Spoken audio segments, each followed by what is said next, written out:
Swadhyay's today's weekly dialogue forum. And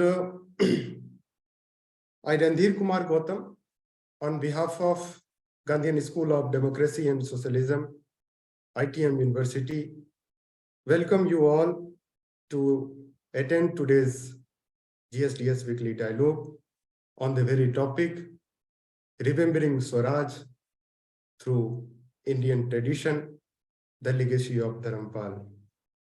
We have just passed the year of his birth century. Today is a day of remembering a post-colonial thinker, a Swaraj Sodhak thinker, a dissenting scholar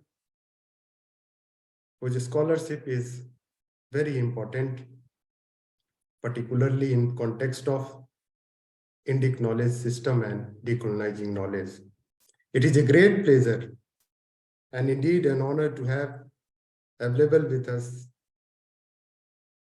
chair of today's session, Professor Dr.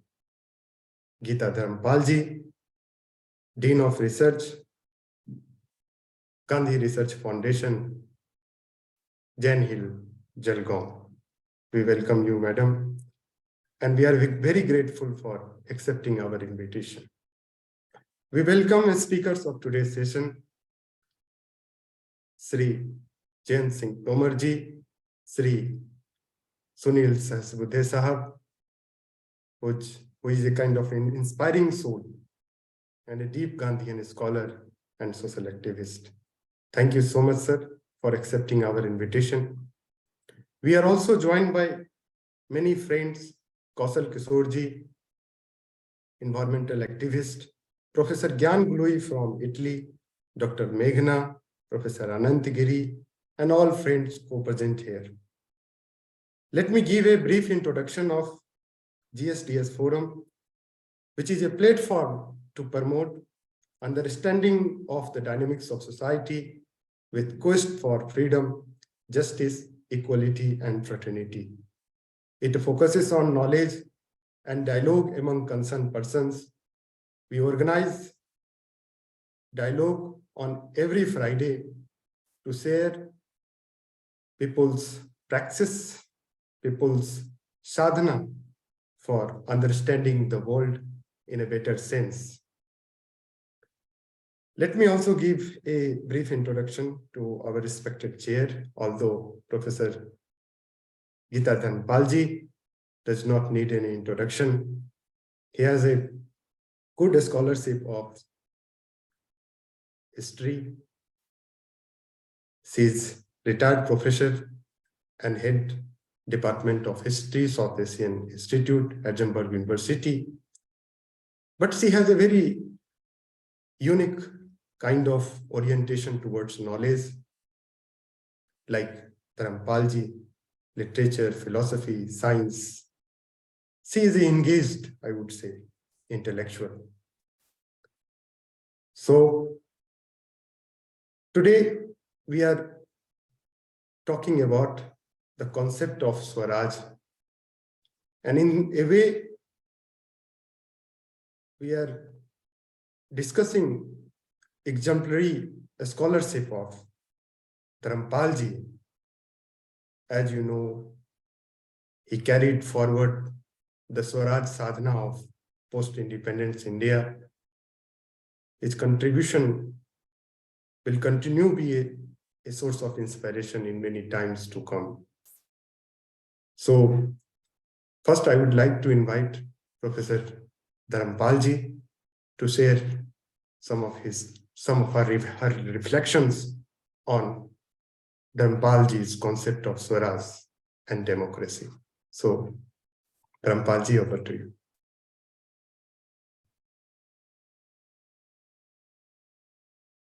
You are muted, please unmute yourself.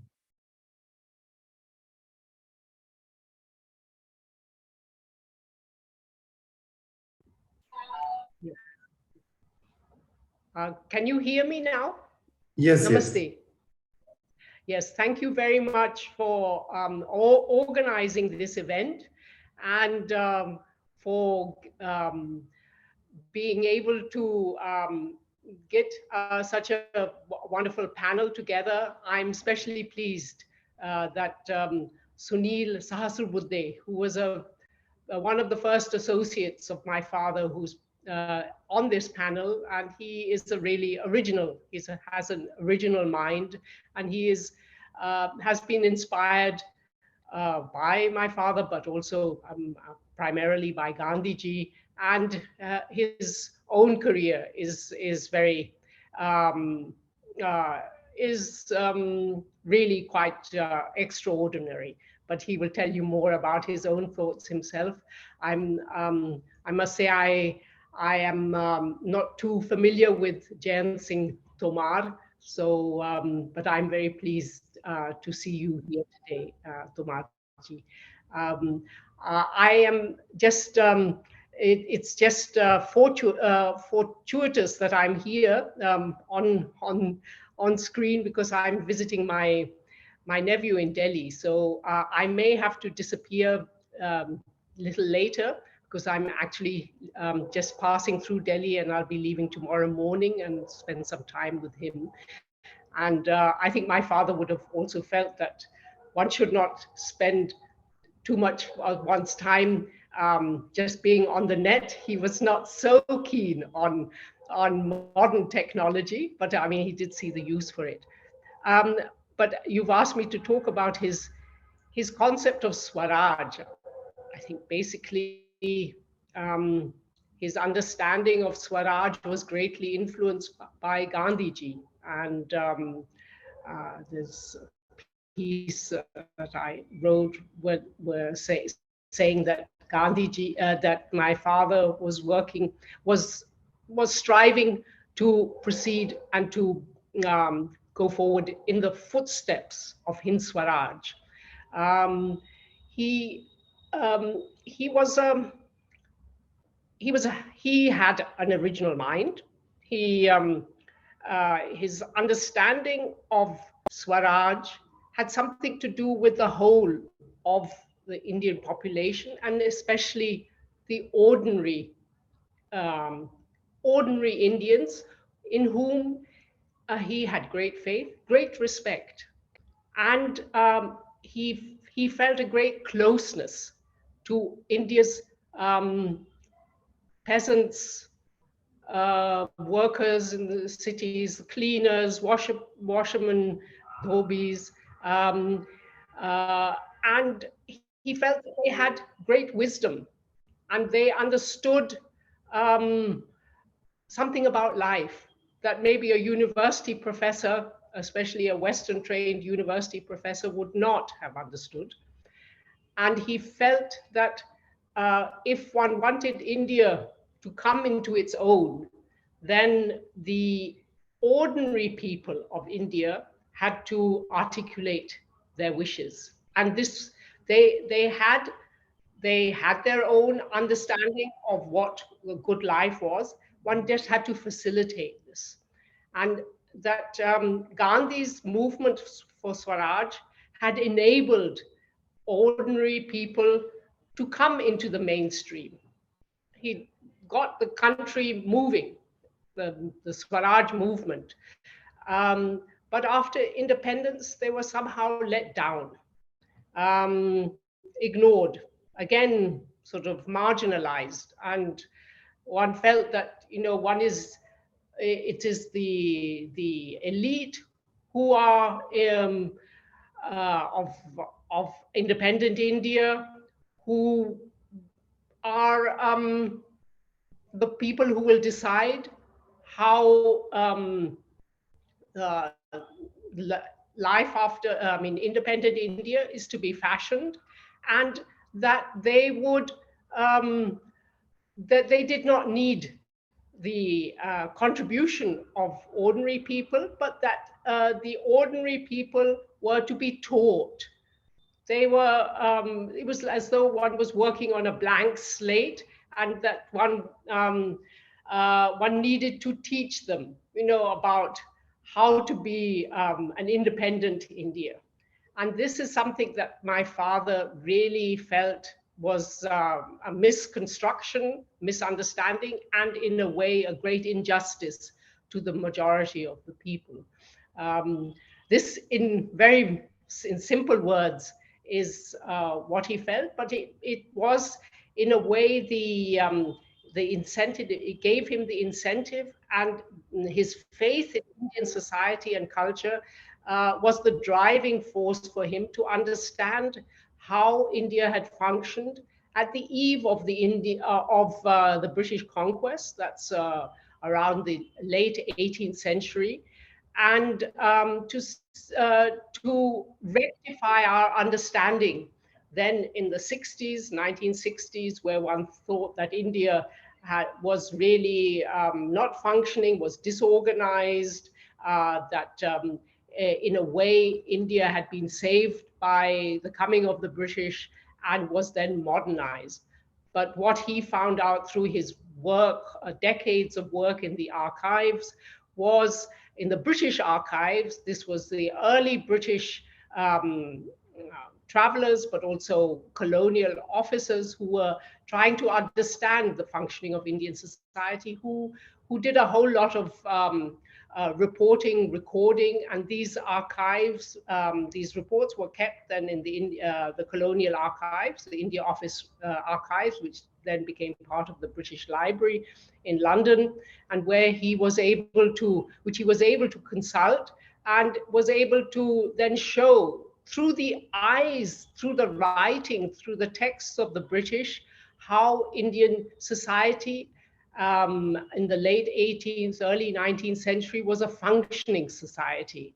And he felt that if we, in all spheres, not just science and technology, which was one of his own books, or one of his first books, but also in the field of politics, that civil disobedience, for instance, that we know through Gandhian Satyagraha, was being practiced in Benares at the beginning of the 19th century, mass mobilization of people who were against the imposition of a house tax in the Benares region, who went on a wide-scale strike, closing down everything.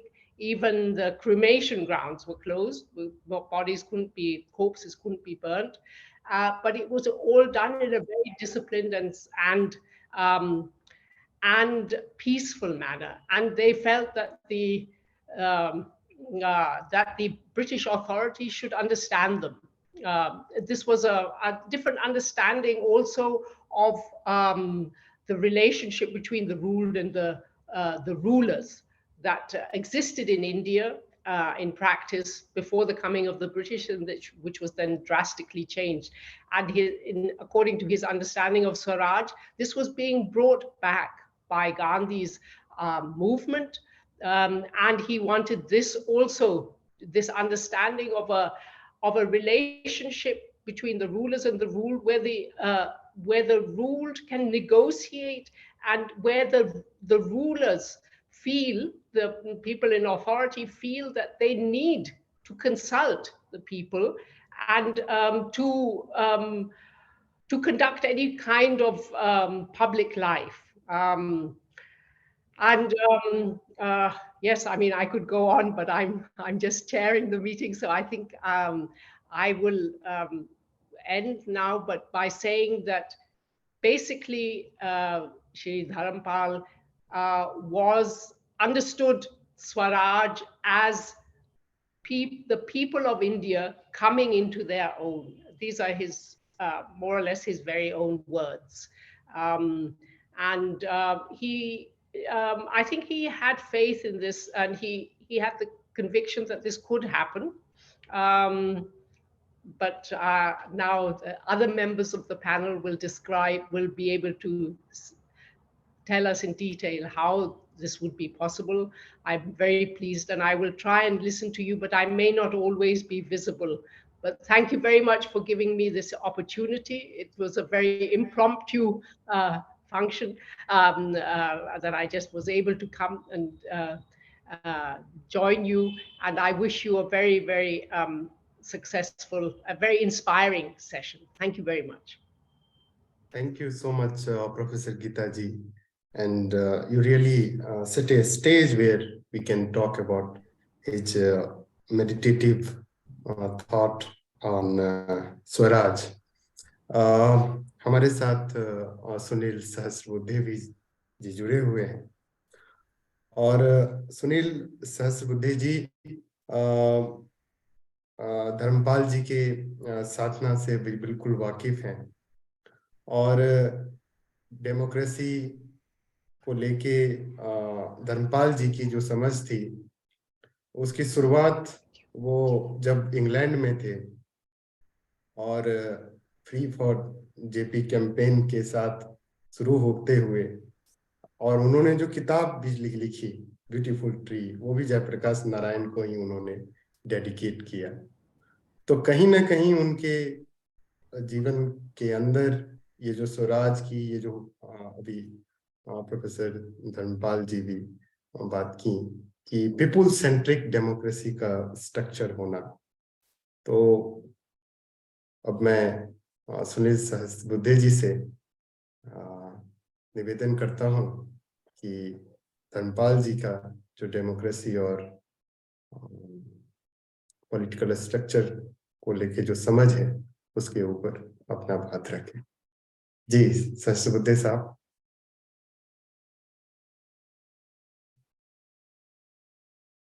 जी अपने को unmute कर लीजिए।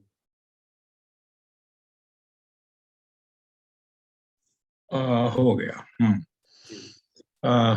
धन्यवाद मुझे यहाँ कुछ इस महत्वपूर्ण विषय पर कुछ कहने के लिए आपने मौका दिया। कितना समय?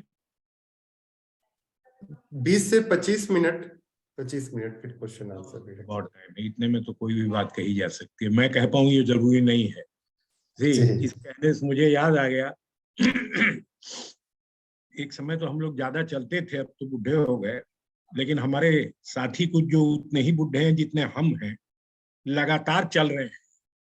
अभी मैं इस फोरम पे आनंद को सल्यूट करके आगे बढ़ूंगा, इतना ज्यादा चल रहे हैं वो जनाब। वो हमारे क्लासमेट रहे हैं और मित्र रहे हैं।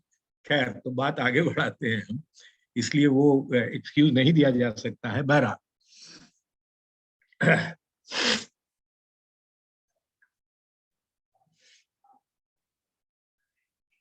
हम आपका ध्यान आकर्षित, अंग्रेजी में बोलें क्या आप चाहेंगे? आप हिंदी में ही बोलिए, बहुत सारे लोग हिंदी प्रांत से भी जुड़े हुए हैं। ठीक, या मिक्स रख सकते हैं, इंग्लिश हिंदी दोनों। ठीक है, देखते हैं अब जैसा हो जाए। आपने हमें फ्रीडम दे दी है। धर्मपाल बहुत बड़े आदमी थे। Let me start with this.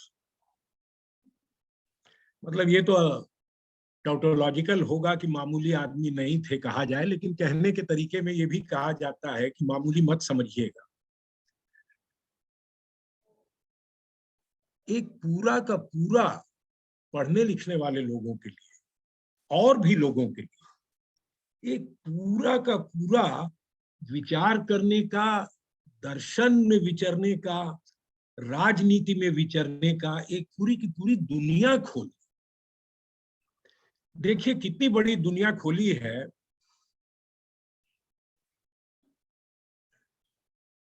आप थोड़े समय के लिए धर्मपाल को अर्ली धर्मपाल और लेटर धर्मपाल में अगर देखें, बहुत से महान लोगों को इस तरह से देखा है लोगों ने। गांधी जी को भी देखा है, कार्ल मार्क्स को भी देखा है, तमाम लोगों को इस तरह से देखा है। वो बहुत अच्छा है या नहीं है इस पे मैं नहीं अभी जा रहा हूं, लेकिन धर्मपाल की legacy, the early Dharampal has a Swarajist legacy. Swaraj की लेगेसी है। और लेटर धर्मपाल की एक सिविलाइजेशनल लेगेसी। मैं इस बात को यूं इसलिए फॉर्मुलेट करना हो, anything can be said in many different ways. I have said this in this way because a new debate is raging across the globe. It has not yet become a huge debate, but it is rising in the name of a civilizational state. There are two clear worldwide or globally important phenomena.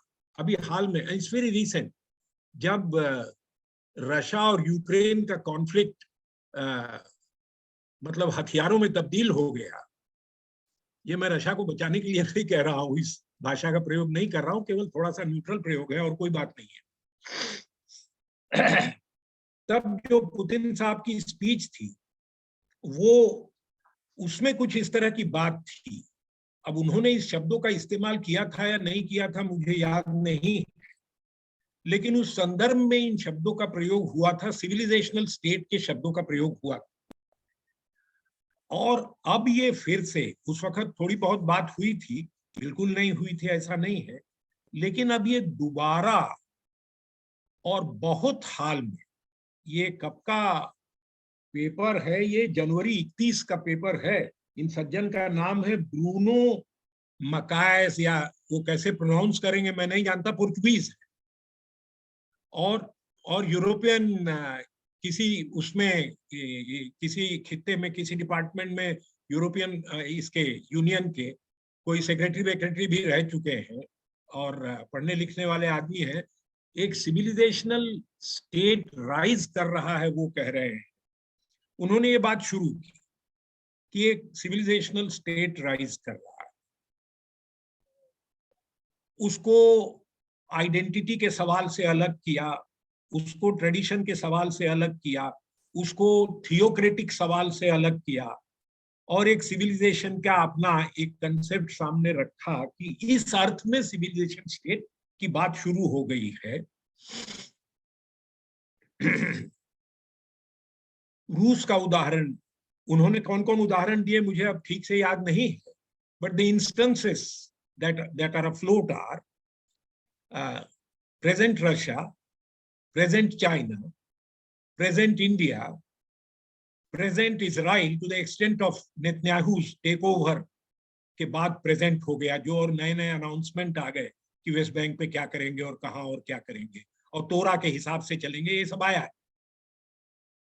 तो Netanyahu का Erdogan तुर्किस्तान, बड़ी बहस थी कि 1923 में 100 साल पूरा हो जाएगा खिलाफत मूवमेंट के बाद में जो समझौता हुआ था, और वो जो एम्पायर जो था, या जो क्या कहते हैं, जो खिलाफत थी, खलीफा की जो पोजीशन हुआ करती थी, वो अबॉलिश कर दी गई थी, लेकिन 100 साल की। तो 2023 में लोगों को लग रहा था कुछ और भी हो सकता है। बीच में और खलीफा हुए हैं, बगदादी भी था जो मारा गया, जिसको उन्होंने टेररिस्ट कह दिया। वो टेररिस्ट था नहीं था, इस बहस में मैं नहीं पढ़ना चाहता क्योंकि टेररिज्म का सारा टर्म ही वो क्या है, 9/11 के बाद आया है, और उसका इससे पहले कम्युनिस्टों के लिए था, तो वो होता रहता है, उसमें ज्यादा पढ़ने की जरूरत नहीं। तो ये सिविलाइजेशन स्टेट की बात आ गई है। ये सिविलाइजेशन स्टेट की बात आ गई है, और दूसरी ओर लगभग 2000, ऐसे तो 97-98 के आसपास से, अदरवाइज बिटवीन 2008 एंड 2012-14 अप्रोक्सीमेटली ये पीरियड बहुत मूवमेंट का पीरियड।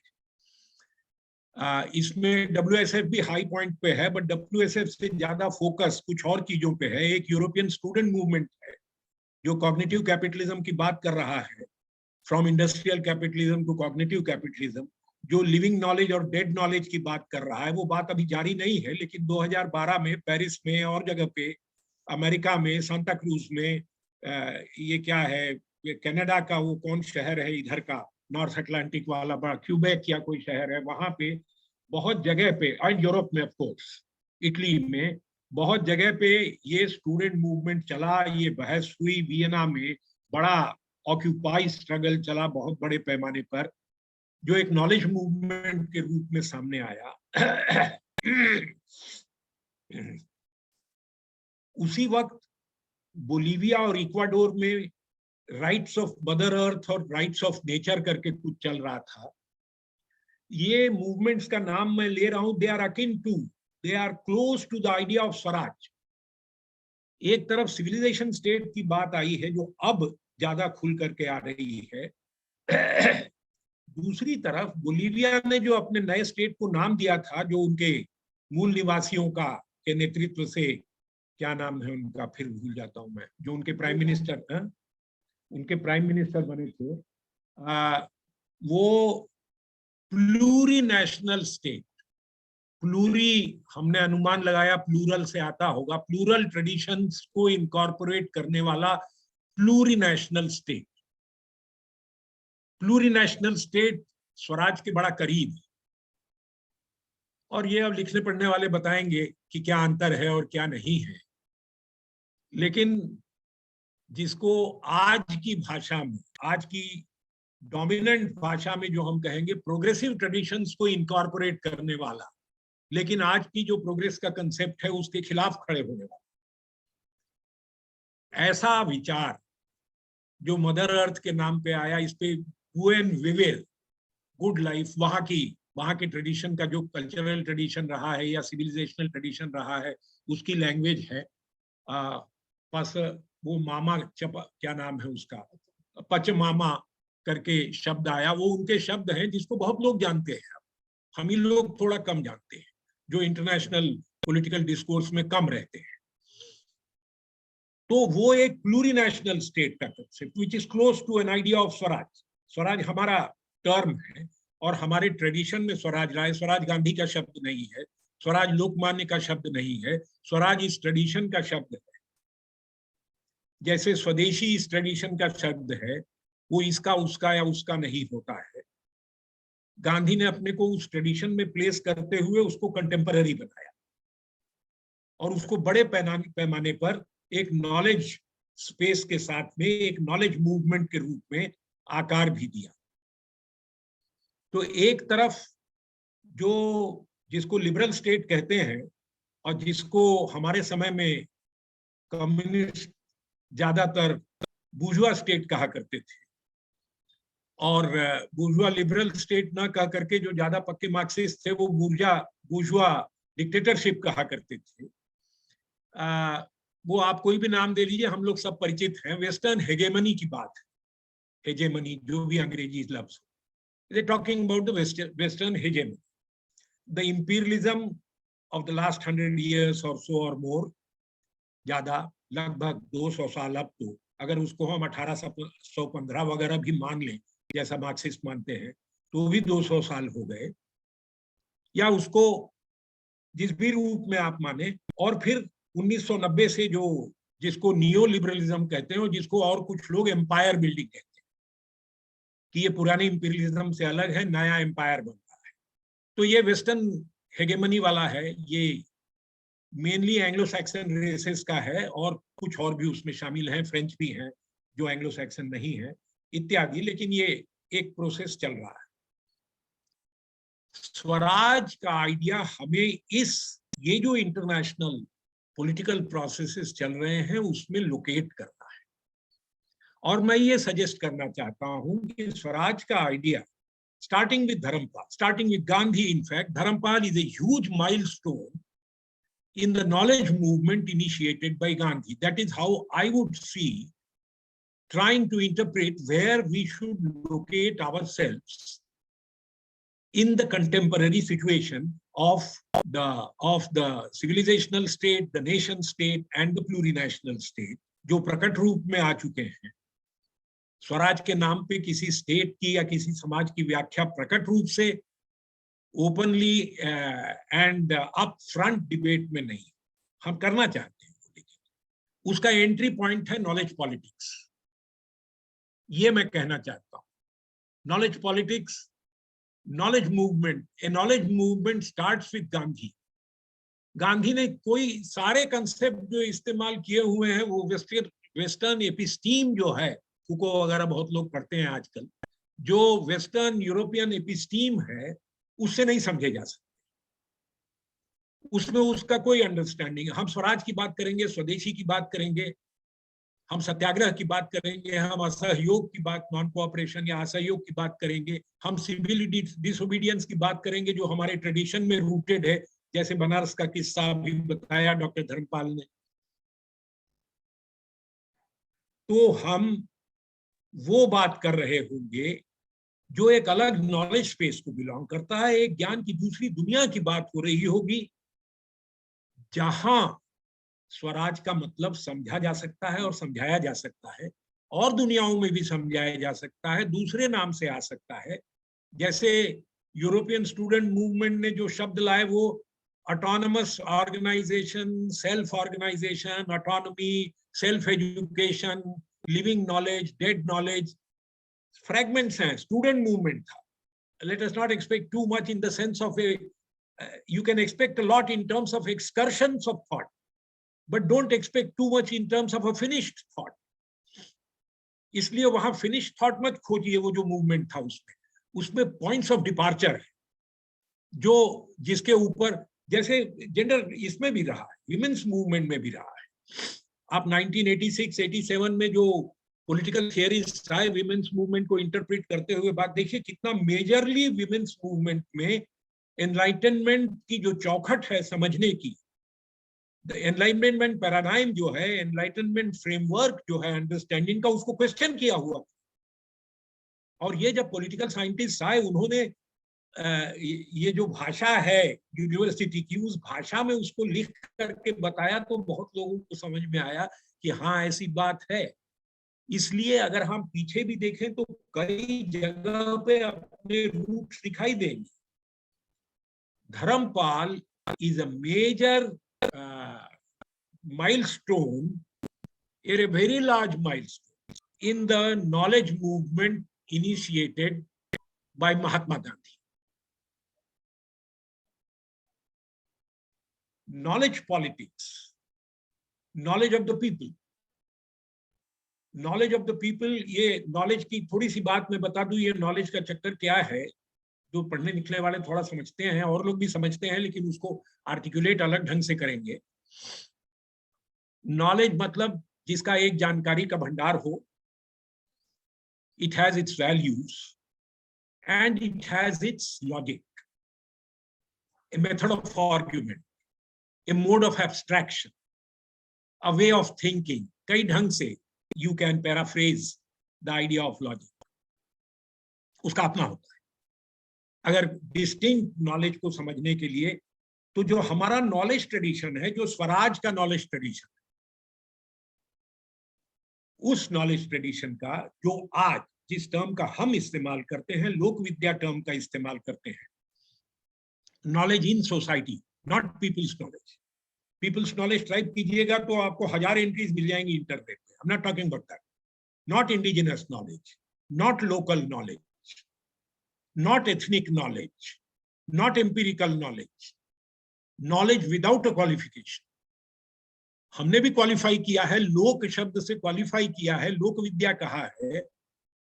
टू अंडरलाइन समथिंग, आप उसे क्वेश्चन कर सकते हैं, और लोग भी क्वेश्चन कर सकते हैं, आप लोक विद्या क्यों कहते हैं, फिर केवल विद्या कहिए।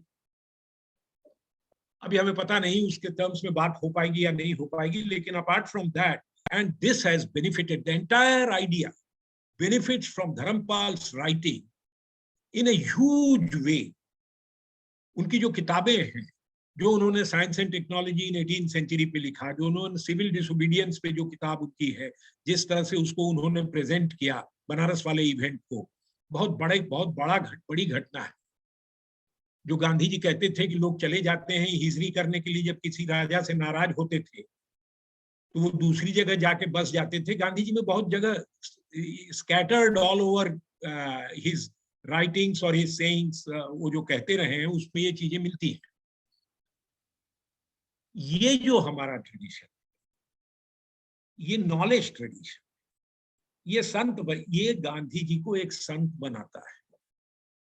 गांधी संत हैं, हम बहुत लोग ये मानते हैं। गांधी नॉलेज की उस परंपरा में है, व्यवहार की तो है ही है, वहां सवाल नहीं है, लेकिन सवाल बड़ा उठेगा क्योंकि लोग सवाल उठाएंगे। नॉलेज की एक लोक विद्या परंपरा है। लोक विद्या परंपरा यानी लोक विद्या as by the side of organised knowledge. बहुजन समाज की विद्या, अगर हम ये कहें कि स्वराज के दिनों में ज्यादातर जगह पे जो धर्मपाल जी के राइटिंग में मिलता है, हम बहुजन समाज में, बहुजन समाज शब्द का प्रयोग कर रहा हूं क्योंकि ये प्रिवेलेंट, बहुत मतलब बहुत सटीक हो या ना, बहुजन समाज के राजा हुआ करते थे। हम एक कदम उठा के आगे क्यों नहीं कहते हैं कि वो ये तय करते थे उन्होंने ब्राह्मणों से कहा कि तुम लॉजिक एंड मैथमेटिक्स स्टडी करो और हमारे समाज को उसके बेनिफिट से समृद्ध करो। इतिहास की ये दृष्टि निकलती है गांधी और धर्मपाल को देखने से कि बहुजन समाज के राजा थे, बहुजन समाज का गवर्नेंस था, वो ब्राह्मणों से कह रहा था कि ठीक है तुम्हारी व्यवस्था हम कर देते हैं, तुम पढ़ो लिखो, लॉजिक और मैथमेटिक्स करो, एस्ट्रोनॉमी करो और हमारे समाज की विद्या को समर्थ बनाओ, समृद्ध बनाओ। इस एंगल ऑफ इंटरप्रिटेशन को क्यों नहीं, कहीं तो भी ये बंधा हुआ है, विद्या के साथ बंधा हुआ है और धर्मपाल उस विद्या के फ्रेमवर्क को तोड़ रहे हैं। हम सारी बात धर्मपाल के बारे में कर जाते हैं, लेकिन धर्मपाल एक नॉलेज मूवमेंट को आगे बढ़ाने के सक्षम हस्ती है, हस्ताक्षर है।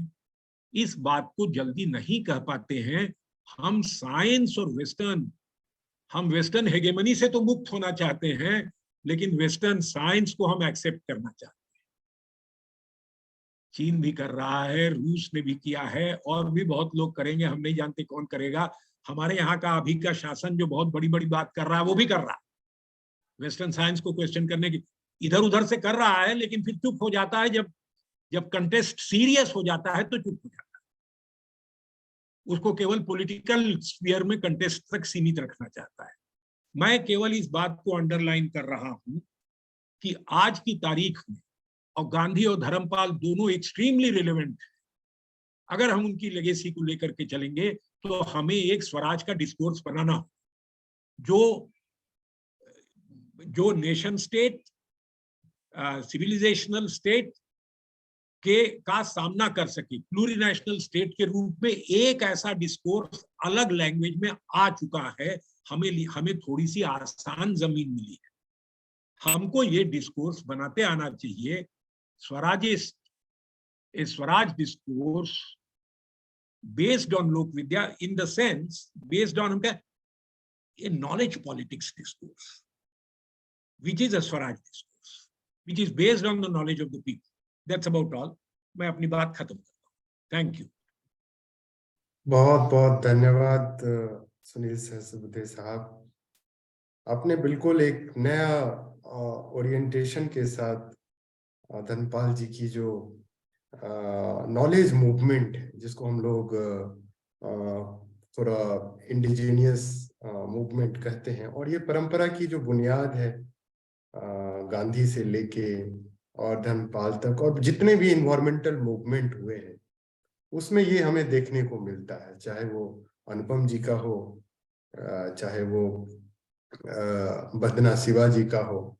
और ये दृष्टि इतनी साइंटिफिक और वैज्ञानिक दृष्टि है कि हमारी जो एक वेस्टर्न हेजोमनी और ग्लोबलाइजेशन का जो कॉन्टेक्स्ट है इसके साथ जो बना था, उसको ये बहुत उसके उस तरह के जो हेजोमनिक नॉलेज, जहाँ डिस्पैरिटी है, जहाँ अनइक्वालिटी है, जहाँ एक तरह से ह्यूमिलिएशन है थर्ड वर्ल्ड कंट्री का, तो वो एक नॉलेज मूवमेंट की जो बुनियाद है उसकी आपने बहुत अच्छे तरीके से व्याख्या की।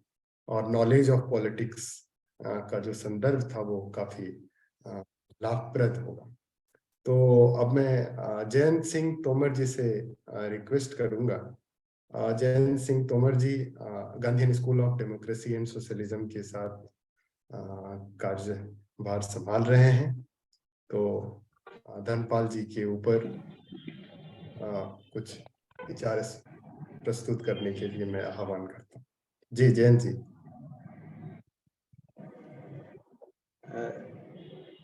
धन्यवाद डॉक्टर रणधीर गौतम जी।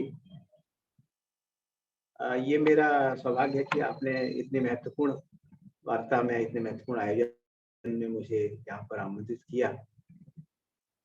और ये संयोग है कि जहाँ पहली बार मैंने धर्मपाल जी और उनकी किताब द ब्यूटीफुल ट्री की चर्चा सुनी थी अनुपम मिश्र जी से, और वहीं बैठकर आज अपनी बात रख पा रहा हूँ। मैंने सबसे पहले अनुपम मिश्र जी से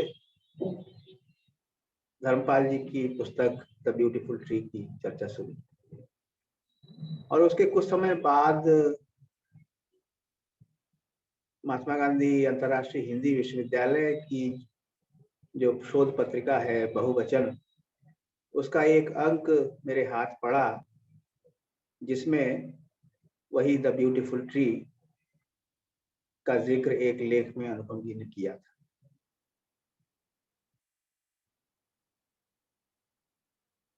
धर्मपाल जी पर बात करते समय समानांतर और भी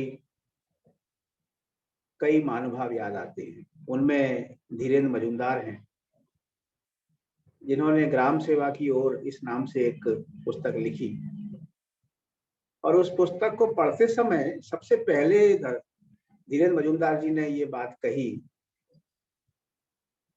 कि हम लोग जब गांव में जाएं तो इस भावना से नहीं जाएं कि हम ग्रामवासियों का उद्धार करने के लिए आए हैं। अगर इस भावना से जाएंगे तो गांव कभी नहीं बदल पाएंगे। तो ठीक यही बात धर्मपाल जी का जो सृजन है, धर्मपाल जी की जो रचनाएं हैं, उनका जो दर्शन है, उसका अवगाहन करते समय हम सबके मन में ये बात आती है। हम सभी जानते हैं कि दादा भाई नौरोजी की किताब थी poverty and un British rule in India, और उसके कुछ समय बाद लाला लाजपत राय ने जो किताब लिखी अनहैप्पी इंडिया। इन सब से ये तो साबित होता ही था कि उपनिवेश, ब्रिटिश उपनिवेश से पहले भारत की जो आर्थिक स्थिति थी और भारत की जो दशा थी वो ब्रिटिश उपनिवेशवाद से पहले बहुत बेहतर थी। धर्मपाल जी ने अपनी पुस्तकों में बहुत प्रमाणित ढंग से, जैसा कि गीता धर्मपाल जी ने बताया कि इंडिया ऑफिस लाइब्रेरी में लंदन में बैठ के उन्होंने जो गहन शोध किया और उन्होंने सिद्ध किया कि ब्रिटिश उपनिवेशवाद से पहले भारत में पाठशालाओं का एक बहुत लंबी एक श्रृंखला हुआ करती थी। तो जो स्वराज शब्द की जो चर्चा आदरणीय सहस्रबुद्धे जी ने अनेक आयामों के द्वारा की है और जिससे हमें नई दृष्टि मिली है, उससे ये बात समझ में आती है कि 15 अगस्त 1947 को भारत को राजनीतिक आजादी जरूर मिली है, लेकिन जिस स्वराज का सपना महात्मा गांधी ने और उनके अन्य सहयोगियों ने देखा था, उसे लाने में अभी बहुत प्रयत्न करने हैं। देश आजाद होने के 7 वर्ष बाद ही रामधारी सिंह दिनकर ने लिखा था कि 7 वर्ष हो गए राह में, अटका कहाँ स्वराज। तो कौन से स्वराज की लाने की चिंता जी कर रहे हैं आजादी के 7 साल बाद? या कवि माखनलाल चतुर्वेदी लिख रहे हैं कि रावी के तट, यमुना के तट पर तोड़ चले। लाहौर में रावी नदी के किनारे पर जो पूर्ण स्वराज का संकल्प लिया था, उसको दिल्ली में, राजधानी में आकर यमुना के तट पर उसको तोड़ दिया। तो वो निराशा आजादी के तत्काल बाद दिखाई दे रही है। इसका सीधा सा अर्थ है कि स्वराज की एक बहुत गहन अवधारणा जिसकी तरफ सहस्रबुद्धे जी ने इंगित किया है, वो सबके मन में रही।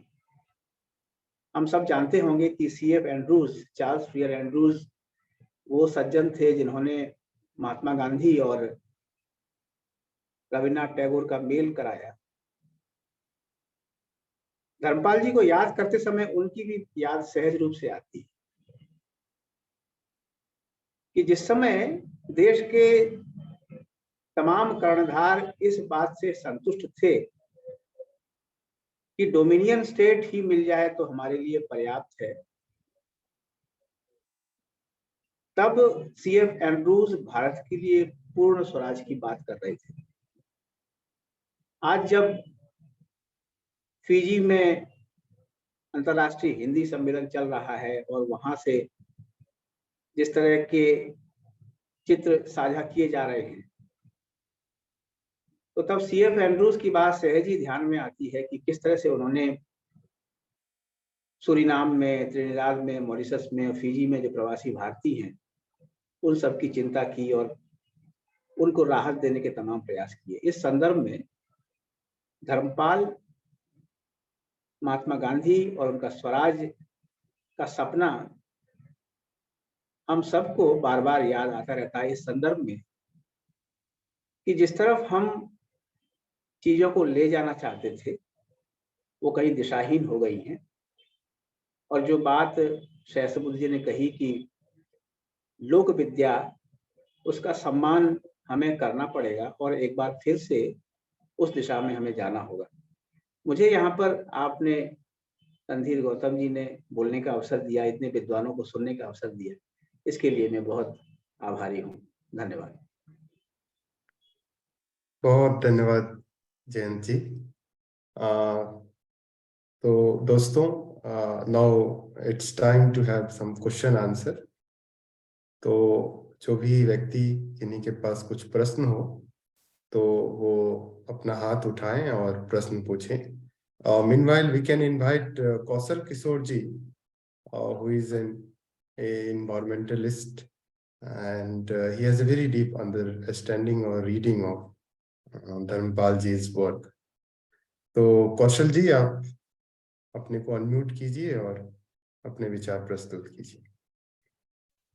5 मिनट समय है, 5 जी। मिनट समय पुनीत को दीजिए, उनसे कहिए तैयार रहे बोलने के लिए।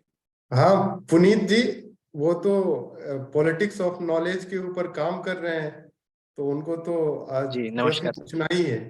5 मिनट तो दीजिएगा। आप पुनीत जी थोड़ा बस 2 मिनट वेट कर लीजिए, कौशल किशोर जी की बात सुन के आपको। नहीं, हम पुनीत जी को सुनना चाहते हैं। चलिए, ये कौशल जी का भी निवेदन है। चलिए पुनीत जी बताइए। गलत टाइम बोल दिया हमने। जी नमस्कार सर। धर्मपाल जी पे क्योंकि मास्टर्स के दौरान ही सर ने उस पेपर की भी बात करी, पॉलिटिक्स ऑफ नॉलेज करके प्रोफेसर मधुलिका बनर्जी ने हमें ये पेपर पढ़ाया और शुरुआत वहीं से ही हुई थी कि मॉडर्न साइंस की जेनेसिस कहाँ से होती है और रिफॉर्मेशन और रेनेसां के पीरियड से हिस्टोरिकल जर्नी स्टार्ट होती है और कैसे ये जो मॉडर्निटी का एक वेस्टर्न यूरोप स्पेसिफिक प्रोजेक्ट था उसको कैसे एक यूनिवर्सल प्रोजेक्ट बनाया गया।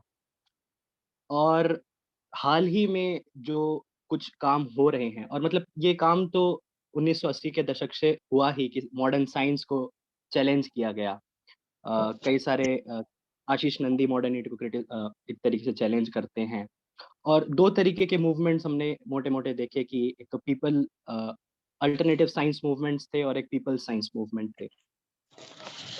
तो धर्मपाल की लेगेसी को वहाँ से समझने का मौका मिला। हमने एजुकेशन के संदर्भ में जो द ब्यूटीफुल ट्री मैंने किताब पढ़ी और उसमें जो एजुकेशन के मामले में मेरे भ्रम थे वो दूर हुए और उसको मैंने सबऑर्डिनेट करा एक दूसरे काम से। कृष्ण कुमार की किताब है पॉलिटिकल एजेंडा ऑफ एजुकेशन। तो इन दोनों किताबों को जब मैंने मिलकर समझा तो एजुकेशन की स्थिति समझ में आई और जिस तरीके से जातिगत व्यवस्था में हम एजुकेशन की बात करते हैं कि शूद्रों को वंचित रखा गया एजुकेशन से, वो चीज़ें साफ हुई। महिलाओं के एजुकेशन के ऊपर कई भ्रम थे, वो साफ हुए। तो धर्मपाल की लेगेसी को वहां से देखा, अल्टरनेटिव साइंस मूवमेंट में धर्मपाल की लेगेसी को देखा। तो ये जो पेपर है पॉलिटिक्स ऑफ नॉलेज जो हमारे दिल्ली विश्वविद्यालय में एमए में पढ़ाया गया, तो उसका काफी एक इम्पोर्टेंट रोल था। अभी जो मेरा काम है दिल्ली विश्वविद्यालय में, मैं पीएचडी में एनरोल हो चुका हूँ। अभी जो मेरा काम है वो ट्रेडिशनल विजडम के ऊपर है, लोक विद्या के ऊपर ही है। और ये लोक विद्या मैं पानी के संदर्भ में समझ रहा हूँ। आप सब जानते हैं कि भारत में हर राज्य में ही इन लोगों ने अपने पानी को इकट्ठा करने का जो एक विजडम है वो है। अलग-अलग तरीके के जल संरचनाएँ हर राज्य में पाई जाती हैं। जैसे जोहड़ होते हैं, बावड़ी होते हैं, कुएँ होते हैं, नाड़ी होती है। तो इस तरीके की परंपरागत जल संरचनाएँ हैं। दिल्ली में भी ऐसे कुछ परंपरागत जल संरचनाएँ हैं। तो मैं दिल्ली की संरचनाओं पर काम कर रहा हूँ और उसको समझने की कोशिश कर रहा हूँ कि कैसे अर्बन डेवलपमेंट जो है, और अर्बन डेवलपमेंट ऑब्वियसली वो मॉडर्निटी और वेस्टर्न साइंस से बैक्ड है।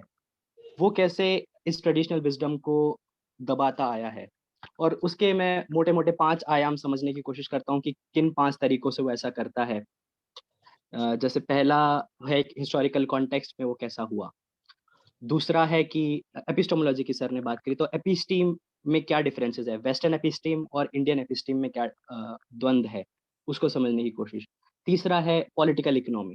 तो पॉलिटिकल इकोनॉमी बहुत इंपॉर्टेंट एस्पेक्ट है कि सर ने नियो लिबरल पॉलिसीज की बात करी। तो नियो लिबरल पॉलिसीज 1990s में आने के बाद से क्या चेंज हुआ, या पहले भी इस स्तर से चीजें होती आ रही थी। पॉलिटिकली, और चौथी बात है जहाँ गांधी और धर्मपाल बहुत महत्वपूर्ण हो जाते हैं, और अनुपम मिश्र की भी आपने बात करी, वो भी बहुत महत्वपूर्ण हो जाते हैं। वो है फॉर्म्स ऑफ कलेक्टिव एक्शन। लोग आपस में मिल करके परंपरागत तरीके से कैसे काम करते आ रहे हैं, आज भी कैसे काम कर रहे हैं। राजेंद्र सिंह एक जीता जागता उदाहरण है आप सभी के लिए। राजस्थान में जिस तरीके से वो इंसान अभी काम कर रहा है, 13 मरी हुई नदियों को पुनर्जीवित कर चुके हैं।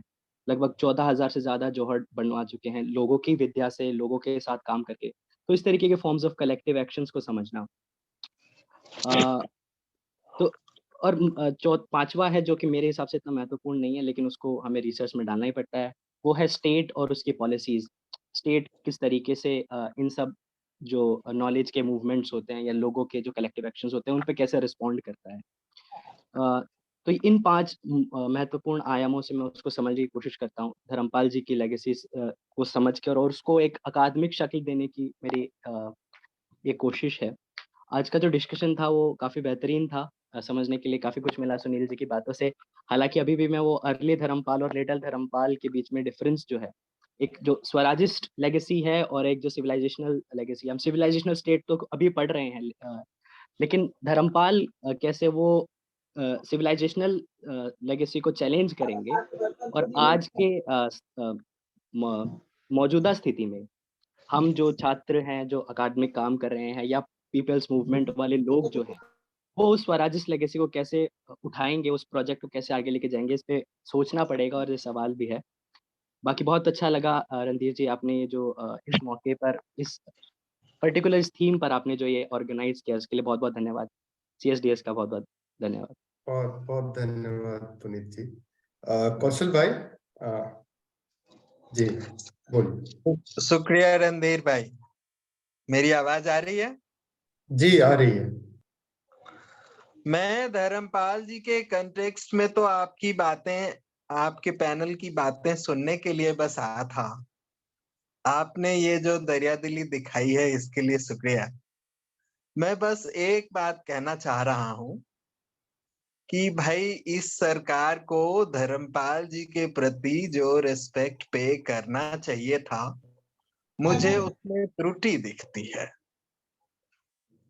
मैंने कुछ अलग फोरम पर इसकी 1-on-1 चर्चा की है। मैं समझता हूं कि मैं उनके विषय में कुछ बात करूं, इसके लिए किसी और दिन का अवसर रखते हैं।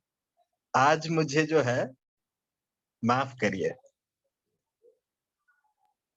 जी रणधीर जी, अब आप ही ठीक है बोलिए। जी, बहुत बहुत धन्यवाद, आप चर्चा में शामिल हुए। So we are also joined by some of our friends from Italy. So I request Professor Gyan Glui, and then we can invite, we'll request Professor Chattakulam to share some of yes, Professor Gyan. Yes, thank you very much. It was very interesting. Unfortunately, I am not an expert on this question, therefore I would not know what to ask in this moment. But on Dharampal ji here, but one long essay of him, almost written in 1993, Bharatiya Chitta Manasa Kala. I think that gives for me, that is one of the greatest essays I have ever read on reflection on us, that Bharatiya Chitta Manasa Kala. After reading Dharmapal, I think I could understand what is the agony of Indian society, what for it is struggling for, and what it wanted to say to the world and to themselves. So I think, and in fact, I wrote about 6 articles on Dharmapal for a Telugu magazine called as Missimi here in Telugu, introducing Dharmapal. And Dharmapal is especially the beautiful tree and some other aspects of Dharmapal. Thank you very much for giving me this opportunity. I apologize to all of you that I joined a bit late today. Thank you. I think so Sunil Sahasrabudhey Sahab is facing some network issue. But I can see Professor Gita Dharampal ji here. But I don't know whether she is. Hello? Yes, she is there. She is there. Yes, please. Am I audible to you? Yes, you are. Yes, I'm here. Yes, yes. I'm in a with my family here. So yeah, but please, I can.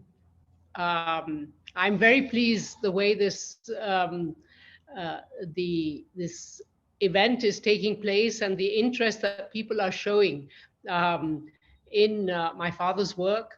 As you know, he was in a way a rebel, very unconventional, always questioning, the status quo, the conventional viewpoints, and but he had the courage to take this questioning forward and to really come up with a different perspective, a radically different perspective that made the younger generation review and rethink India's past with a view to changing its present and refashioning the future.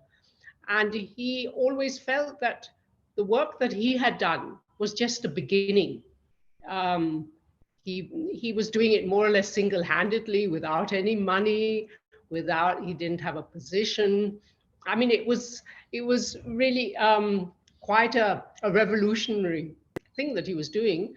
But he had an understanding for or he was in search of the truth in a way, in a Gandhian fashion. And so none of the ordinary sort of physical obstacles really hindered him from carrying on, and he was able to influence one generation after the other. From the 1970s onwards, almost every generation, every decade, a new generation of young people would be attracted by him and would try and take things forward. And I think this is happening even today, and maybe even more so. It was very interesting to listen to Puneet Kumar, and I hope that this celebration of his birth centenary, has this, in a way, gives more reason and more power to our search for alternatives, and but then ones that are directed in a way that are determined and influenced by what is integral to Indian traditions, as Sunil Sahasrabudhey so articulately expressed. And this knowledge movement, I think, is very important. Yes, you are saying something? No. Actually, So I think it is excellent that this that the knowledge movement, the understanding of true Swaraj is being taken forward, and that my father's work was not in vain, and that can be taken forward by the young generation. I hope that Puneet Kumar has many other young friends who will be as committed as Dharampal ji was about 70 years ago, and will show what India has to offer the world. Thank you very much indeed. Thank you so much. हम लोग सुनील सहस्रबुद्धे साहब से जुड़ गए हैं। तो आपके पास प्रश्न ये था, अपने पुनीत जी ने पूछा था कि आपने जो डिफरेंस बताया है और शुरुआती धर्मपाल और later part of his life वाले धर्मपाल के बीच, तो उसको आप कैसे डिस्टिंग्विश करते हैं? उसको जरा और स्पष्ट कीजिए।